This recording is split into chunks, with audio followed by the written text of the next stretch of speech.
Jelas di situ mengatakan apa yang kita cari kita tinggalkan, apa yang kita beri itulah yang kita bawa.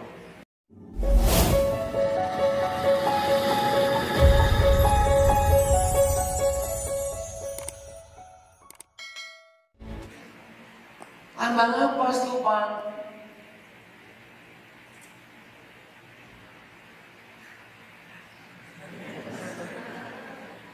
Lambang apa stupa? Hah? Ada 4 lambang besar yang berhubungan dengan riwayat Buddha Gautama. Lahir, lambangnya teratai. Kenapa? Kenapa lahir lambangnya teratai? Lambang kesucian. Kenapa lahir lambangnya teratai?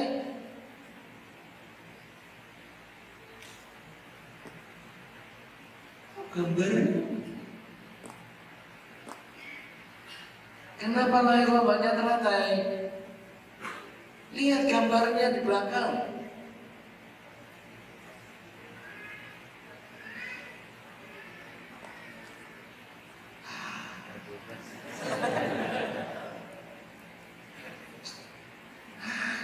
Dulu jalan-jalan dulu lah. Jalan-jalan ke ibu kota baru lah, biar pikir dulu. Kenapa lahir lambangnya teratai? Jalan, bayi Pangeran Siddhartha berjalan.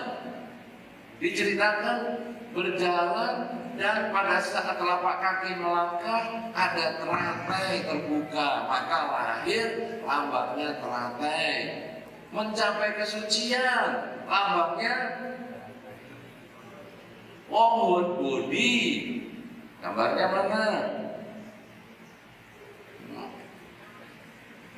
Ya pokoknya di sekitar situlah.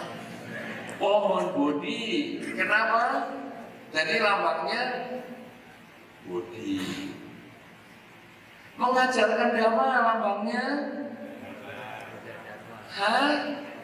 Roda Dharma. Karena yang diajarkan adalah pemutaran roda Dharma. Jadi kalau wafat lambangnya stupa. Ini 4 lambang agama Buddha. Ini pelajaran TK. Jadi Borobudur yang demikian besar itu adalah stupa yang demikian besar. Itu sebetulnya adalah lambang Parinibbana juga, ketidakkekalan juga. Jadi itu sebetulnya ketidakkekalan itu adalah intisari agama Buddha. Kenapa demikian saudara? Orang selalu menganggap kalau gitu agama Buddha itu agama yang menderita banget. Yang dibahas cuma kalau berpisah dengan yang dicinta. Yang dibahas adalah kalau bertemu dengan yang dibenci. Jadi agama Buddha ini agama stres. Tidak seperti itu. Karena kalau bertemu dengan yang dicinta, normal, senang.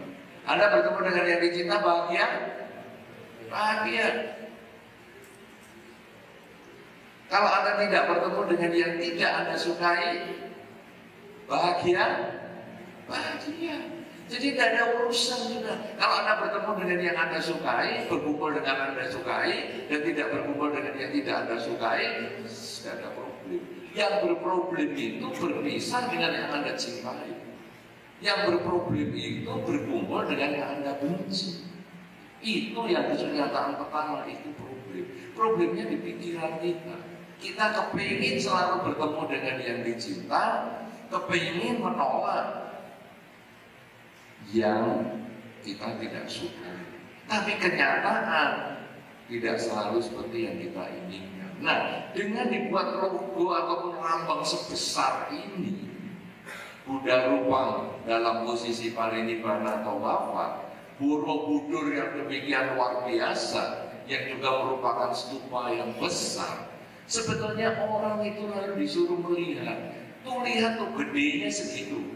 Ngerti nggak bahwa hidup itu tidak kekal? Berpisah dengan yang dicinta. Bahwa sang Buddha yang demikian hebat pun pasti akan berpisah dengan diri kita.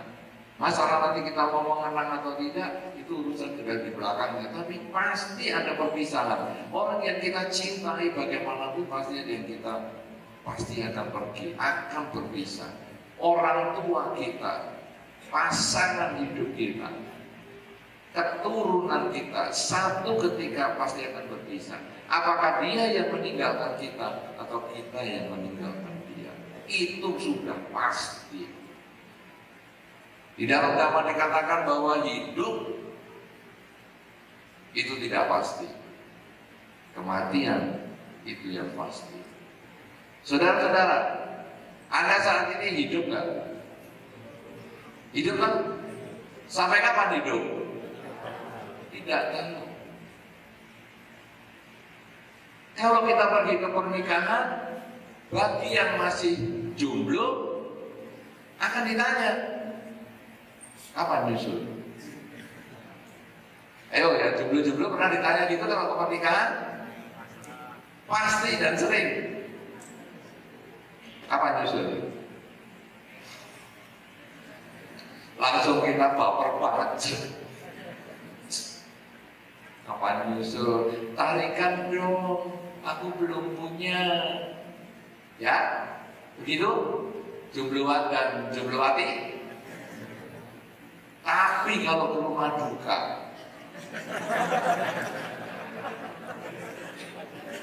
berani ngomong, kapan nyusul? Berani? Saya sih nggak berani. Kalau Anda berani, kenapa saudara? Karena hidup tidak pasti. Kematian itu yang pasti. Dia pasti datang. Saya sekarang hidup, tapi sampai kapan saya hidup saya tidak tahu. Dan kematian itu bisa mendadak. Orang tua kita bisa mati mendadak. Pasangan hidup kita bisa mati mendadak. Kita bisa mati mendadak. Ketika Buddha Rupang dalam posisi parinibbana ini dibuat besar, ketika Borobudur sebagai stupa itu dibuat besar, orang itu diingatkan sedemikian besar problem perpisahan di depan mata kita. Siap nggak kita menghadapi setiap saat? Kalau kita tidak siap, maka saat kita ditinggalkan orang yang kita cintai, saat kita ditinggalkan benda-benda yang kita sayangi, HP bisa rusak, sepeda motor bisa rusak, mobil bisa hilang, rumah bisa hancur. Kalau kita tidak siap menghadapi perpisahan itu, kita akan stres. Dan inilah Dharma mengajarkan kita dari awal bagaimana kita harus siap menghadapi perpisahan, bahwa stresnya akibat perpisahan itu karena pikiran kita, ketamaan kita yang ingin selalu berdekatan dengan yang kita cintai, padahal kenyataan tidak bisa, dan ingin selalu menolak yang kita tidak sukai, padahal juga tidak bisa. Saudara-saudara, yang kita sukai dan yang tidak kita sukai itu hanya seperti telapak tangan kita bolak-balik, warna gelap, warna terang. Orang sakit, tadi malam kita sudah bahas nih sakit, tapi ini sekarang kita bahas dari sudut yang lebih lain. Orang sakit itu adalah bertemu dengan yang kita tidak sukai. Ya dong? Ada di sini ada yang pakai ada yang pakai masker karena mungkin sakit. Anda sakit atau takut sakit? ngomong apapun saya nggak tahu. Nah, tapi dengan patuh saya tahu dia sakit. Coba kalau tadi nggak patuh, saya juga nggak ngerti dia jawabnya apa. Jadi masker itu baik. Sakit itu bertemu dengan yang kita tidak sukai dari sisi gelap. Tapi dari sisi terang, sakit itu berpisah dengan yang dicinta, yaitu kesehatan. Ini hanya satu sisi yang berbeda dari satu benda yang sama. Orang kerja mengalami rugi, sisi terang atau sisi gelap. Rugi gelap bertemu dengan yang tidak disukai, yaitu rugi. Betul? Sisi terangnya apa?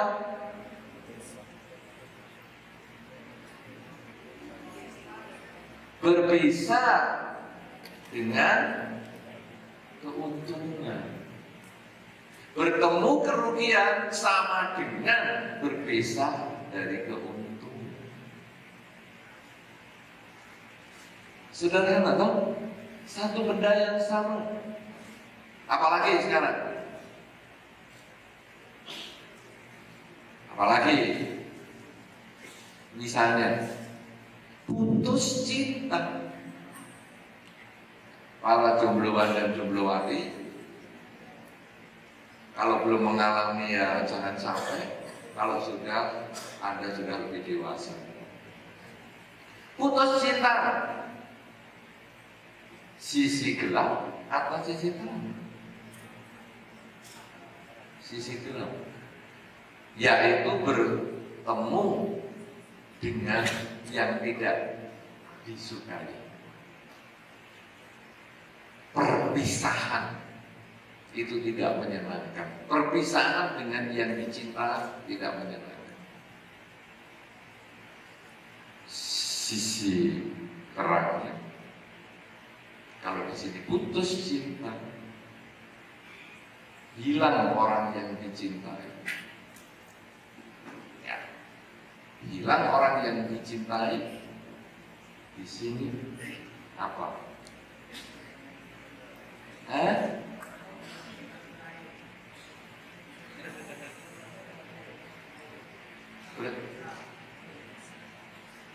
Barang yang sama dari perpisahan. Kan kalau tadi mengalami kerugian, tadi kan sudah disebut mengalami rugi. Rugi berarti bahwa saya bertemu dengan yang saya tidak sukai, yaitu kerugian. Ya, saya berpisah dengan yang saya cintai, yaitu keuntungan. Perpisahan dengan pacar adalah saya bertemu dengan yang saya tidak sukai dan berpisah dengan yang saya cintai. Cuma seperti ini. Orang sakit bertemu dengan yang tidak disukai, yaitu penyakit. Berpisah dengan yang dicintai, yaitu kesehatan. Terus seperti ini. Saudara-saudara, dengan kita melihat budaya rupa yang sedemikian besar, sebetulnya kita lalu diingatkan ini dan lalu kita merenungkan, apa sih sebetulnya penyebabnya saya stres? Keinginan, ingin mempertahankan yang saya cintai dan ingin saya menolak yang saya tidak sukai. Ketika datang yang saya tidak sukai, bagaimana sekarang? Saya hanya berusaha mengurangi keinginan saya dengan, kalau tadi malam kita sudah bahas, mengatakan karena untung. Putus cinta, untung pacaran putus. Coba kalau sudah pasangan hidup putus, lebih berat. Ongkosnya kan sudah banyak keluar, investasinya sudah besar.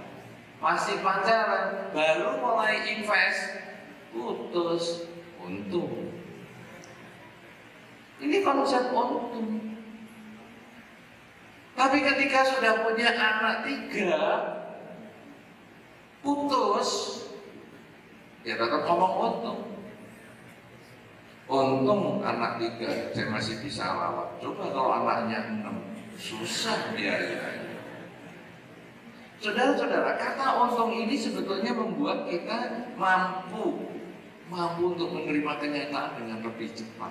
Ini sebetulnya adalah jalan pintas. Kalau nanti di dalam drama sebetulnya kita belajar pengendalian keinginan dengan adanya jalan mulia berunsur 8. Bagaimana kita kemudian mempunyai pikiran benar dan lain sebagainya. Tetapi ini jalan pintasnya adalah dengan mengatakan untung. Apa saja yang Anda hadapi, kalau Anda bisa mengatakan untung, hidup ini akan bahagia. Ada satu sekolah di Eropa, sekolah untuk mencapai keberuntungan. Itu ada sekolahnya. Sekolah mendapatkan atau mencapai keberuntungan. Kira-kira kalau Anda sekolah di sana mau nggak? Mau nggak? Beasiswa nih.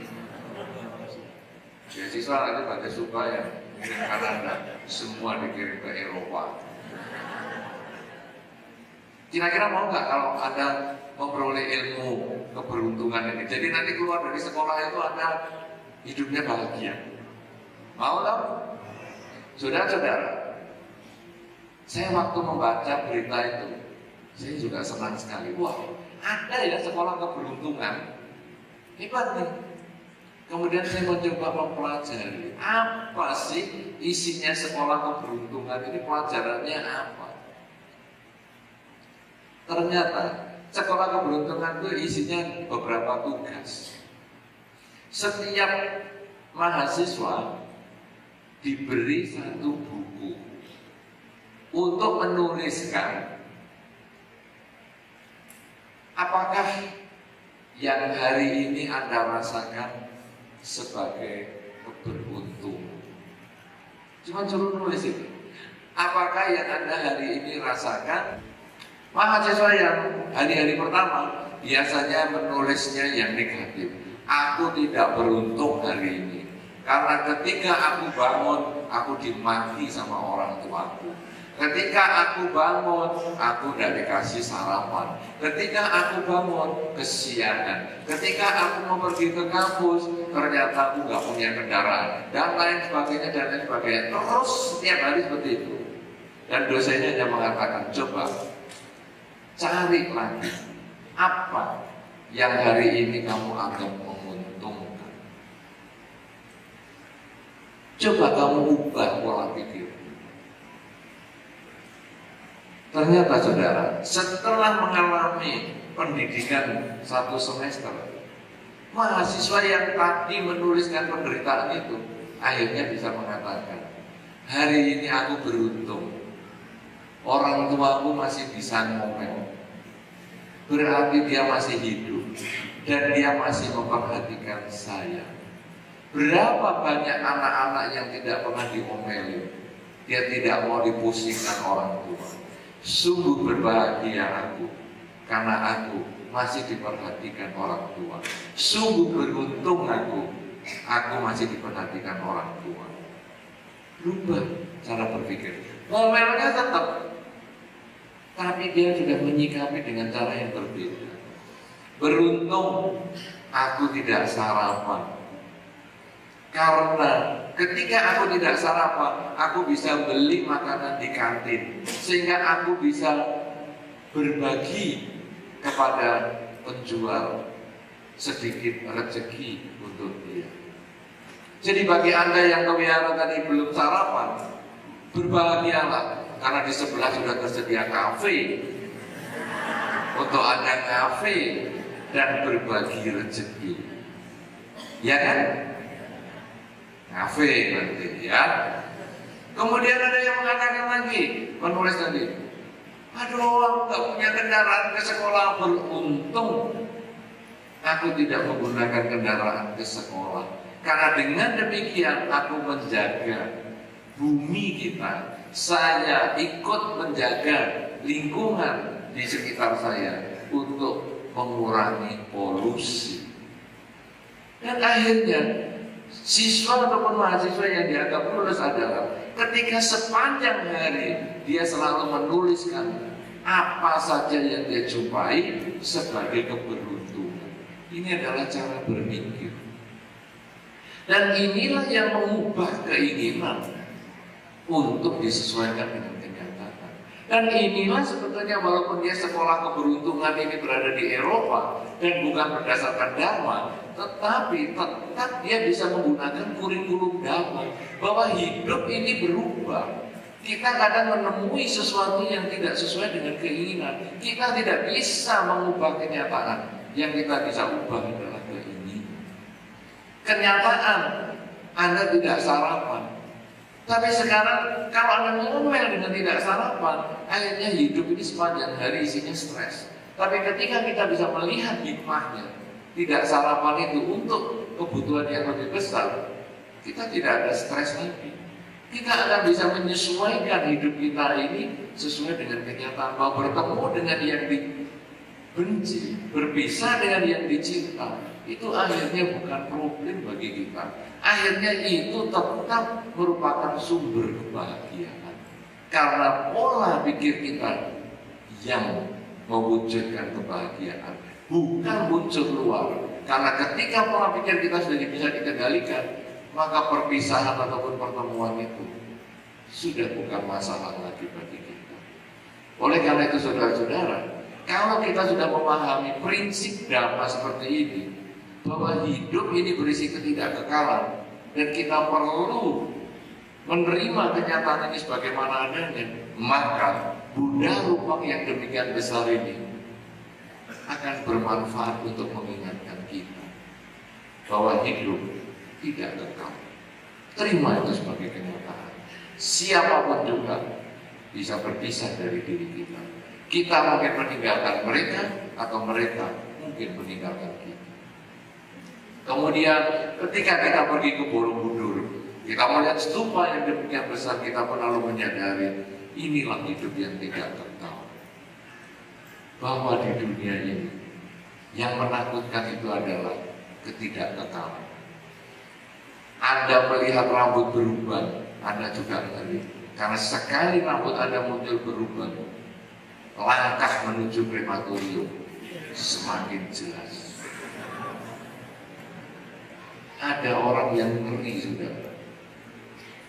Ketika Anda mulai sakit-sakit, semuanya sudah mulai lemah, karena umur bertambah, hampir tidak pernah terjadi kesehatan makin kuat. Umur bertambah, semakin loyo, itu juga sudah selangkah lebih maju lagi menuju ke krematorium. Kalau kita menyadari itu, saudara, kadang-kadang menjadi tua, mengalami sakit, itu bisa menakutkan.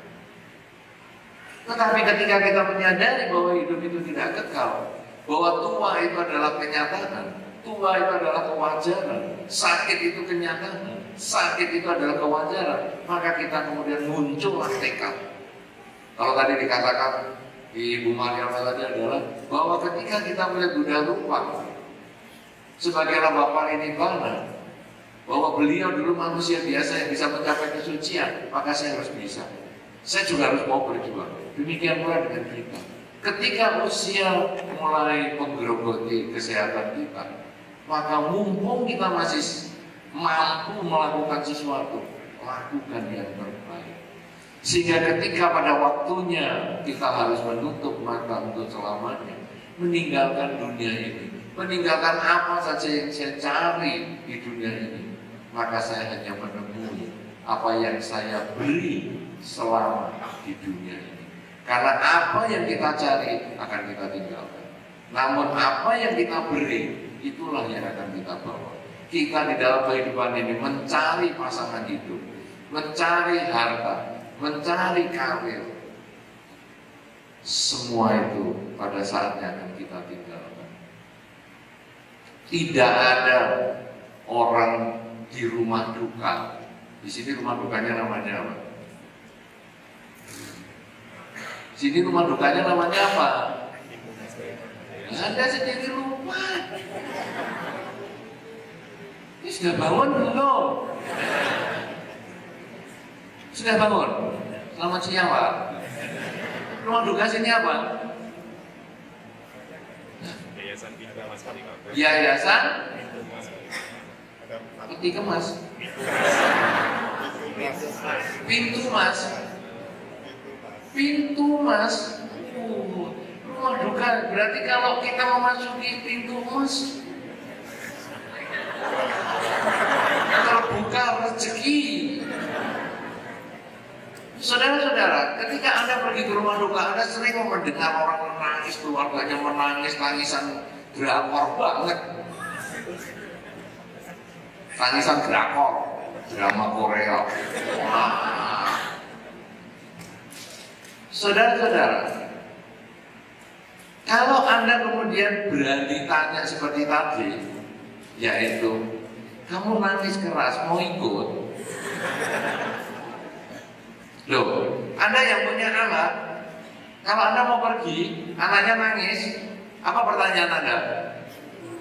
Mau ikut? Betul toh?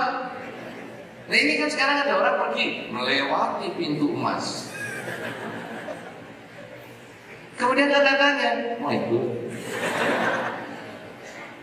Nggak mau. Itu padahal keluarga yang selalu bersama-sama di dalam hidup.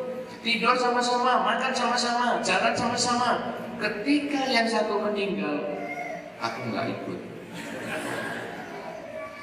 Temannya ada yang mau ikut? Hartanya ada yang mau ikut?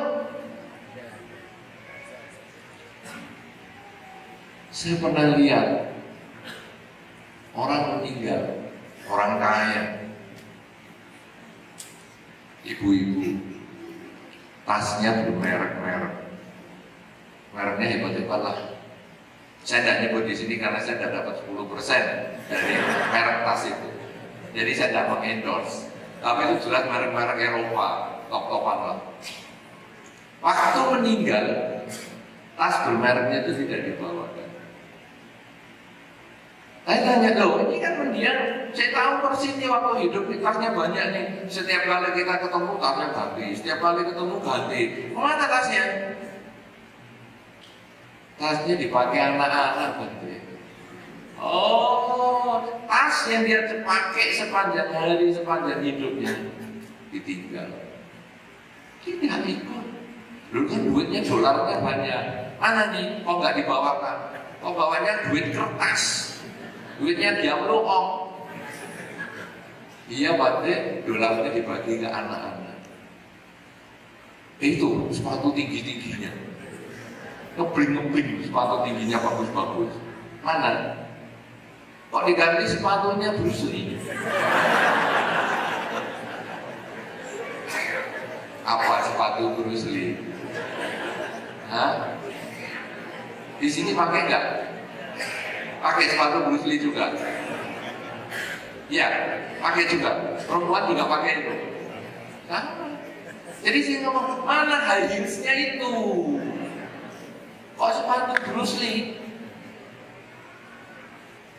Jadi sepatu yang disayang-sayang harganya puluhan juta, ratusan juta itu untuk anak. Harta yang dia cari tinggal. Keluarga yang dia hidup bersama tinggal, karir yang demikian hebat tinggal. Yang dibawa adalah apa yang dia beri, kebajikan yang dia lakukan selama hidup. Perbuatan baiknya dia sering ke wihara, perbuatan baiknya dia sering berdana ke wihara, perbuatan baiknya dia sering berdana makan, dan lain sebagainya. Perbuatan baik dia sering melepas makhluk, perbuatan baik dia sering menjaga ucapan, perbuatan baik dia sering bermeditasi, perbuatan baik dia sering menjaga perilaku. Itu yang menjadi bekal dia lahir ke alam yang lebih baik. Kalau sudah demikian saudara, ketika usia kita bertambah, kesehatan makin menurun, selama nafas masih ada, lakukan yang terbaik dengan pikiran, dengan ucapan, dengan perbuatan. Karena menyesali kesehatan yang sudah mulai berkurang, menyesali datangnya usia, menyesali ketidakkekalan, membuat kita tidak produktif, membuat kita hanya stres, lalu menghitung hari, kapan saya akan meninggalkan dunia ini. Tetapi walaupun kita lemah, walaupun kita mungkin punya sakit tertentu, selama nafas itu masih ada, lakukan yang terbaik. Karena yang terbaik itulah kelakuan, ucapan, dan pikiran itulah yang mengkondisikan kita terlahir di alam bahagia. Bukan keluarga, bukan harta, bukan karir yang membawa kita bahagia. Kalau Anda mau tahu siapa di sini yang pernah ngasih sambutan di kala upacara duka? Pak Mariano juga sambutan di kala upacara duka? Pernah belum? Selamat pagi Pak Mariano. Pernah belum? Pak Sugio pernah? Siapa lagi yang pernah ngasih sambutan? Pernah? Yang lain pernah? Ibu-ibu belum pernah? Tapi paling tidak pernah dengar kata-kata ini. Saya nanti bagi para yang sudah menyambut, tolong dikasih tahu kalau saya salah.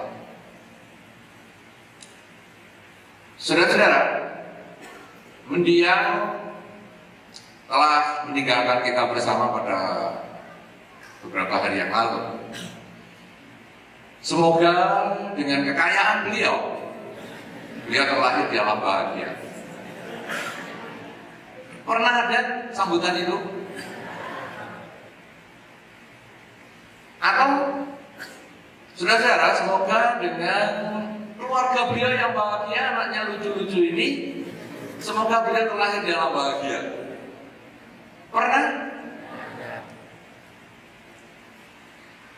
Saudara-saudara, demi kalau kita melihat mendiang jabatannya cukup tinggi, di wihara juga posisinya tinggi sekali, di yayasan juga posisinya bagus. Semoga dengan posisi-posisi yang baik itu mendiang terlahir dalam bahagia. Pernah ceramahnya seperti itu? Apa yang diceramahkan? Semoga dengan kebajikan yang beliau lakukan semasa hidupnya, beliau terlahir dalam bahagia.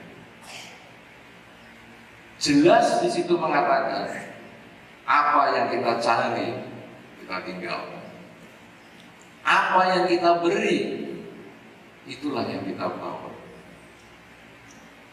Karena itu saudara-saudara, ketidakkekalan jangan dijadikan musuh.